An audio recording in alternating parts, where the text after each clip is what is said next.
श्री सीताराम जी, हनुमान जी की जय, श्री राधे कृष्णा। गाज माता की कहानी के बारे में बताएंगे आज। गाज माता की कहानी, बीज उत्पन्न, उद्दापन सभी बताएंगे आपको। गाज बीज पूजन, ये पूजन भाद्रपद शुक्ल पक्ष की द्वितीया को होता है।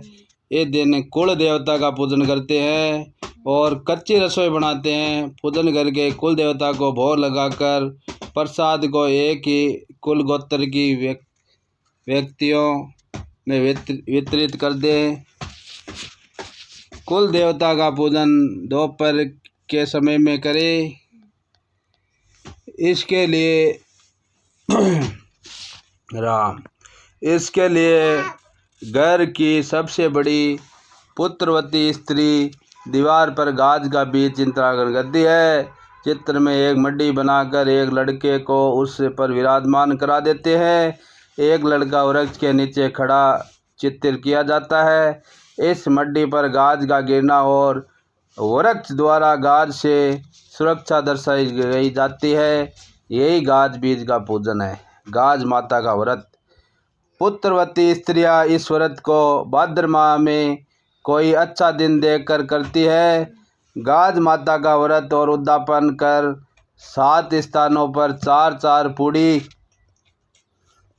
तथा थोड़ा थोड़ा हलवा रखकर, कपड़े रुपए रखकर हाथ फेर दे।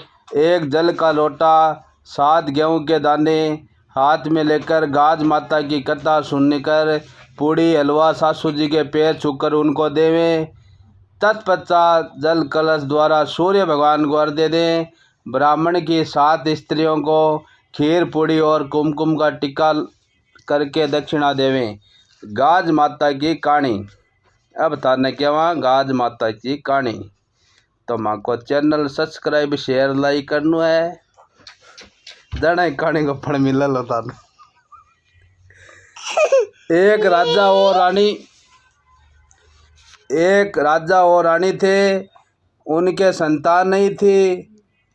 तब रानी बोली, हे गाज माता, अगर मेरे गर्भ रह जाए तो मैं तेरे हलवे की कढ़ाई कर दूंगी। इसके बाद रानी के गर्भ रह गया। रानी के लड़का हो गया, पर वह कढ़ाई करना भूल गई। तब गाज माता ने सोचा कि यह तो मुझे भूल गई।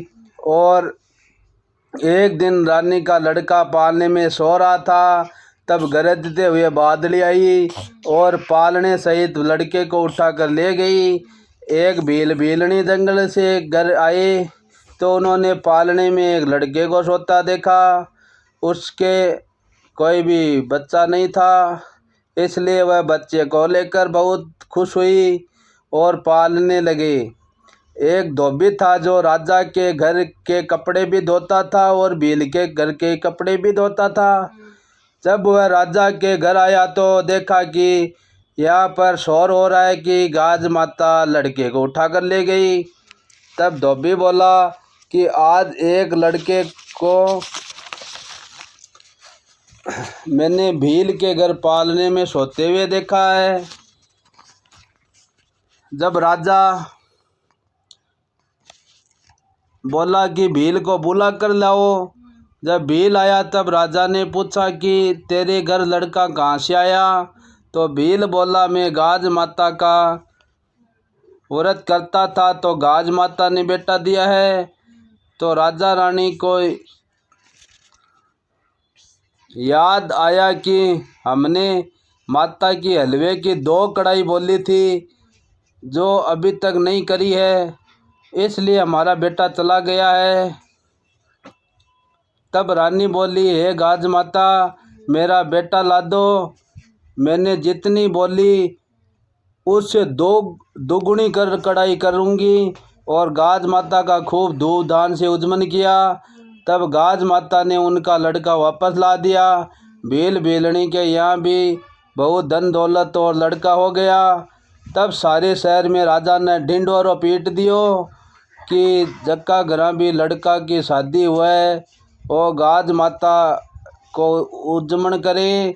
गाज माता ने जैसे रानी को लड़का दिया, भीलनी को धन लड़का दिया, वैसे सबका देवे। बोलो गाज माता की जय हो। कोई भी कथा कहानी के बाद गणेश जी की कहानी कहनी चीज है, बिक बिना फल कौन मिल जाकर है। तो गणेश जी की कहानी सुनावा थाना पे।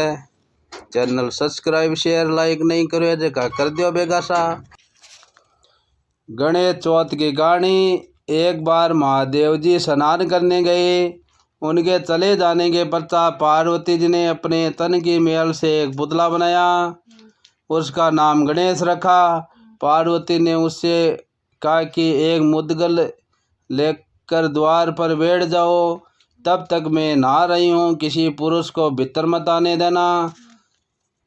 भोगावती पर स्नान करने के बाद जब भगवान शिव आए, गणेश जी ने उन्हें द्वार पर ही रोक दिया। शिव जी ने अपना अपमान समझकर उस पर क्रोध किया और उसका सिर धड़ से अलग कर दिया। इसमें इम तो कम बताड़ है, पहले कई देवी देवताओं का युद्ध करया और करया, शिव जी तो बाद में आया जना धड़ काट्यो, उसका सिर धड़ से अलग कर दिया। भीतर चले गए। पार्वती ने समझा कि भोजन में विलम्ब होने के कारण महादेव जी नाराज हैं, इसलिए उन्होंने तत्काल थालियों में भोजन परोस कर शिव जी को बुलाया। शिव जी ने पूछा, यह दूसरा थाल किसके लिए है? तब पार्वती जी ने उत्तर दिया, पुत्र गणेश के लिए, जो द्वार पर पहरा दे रहा है। ये सुनकर शिव जी ने कहा, मैंने तो उसका सिर काट दिया। ये सुनकर पार्वती जी बहुत दुखी हुई। पार्वती जी को प्रसन्न करने के लिए एक हाथी के बच्चे का सिर काटकर बालक के धड़ से जोड़ दिया। पार्वती इस प्रकार पुत्र गणेश को पाकर बहुत खुश हुई।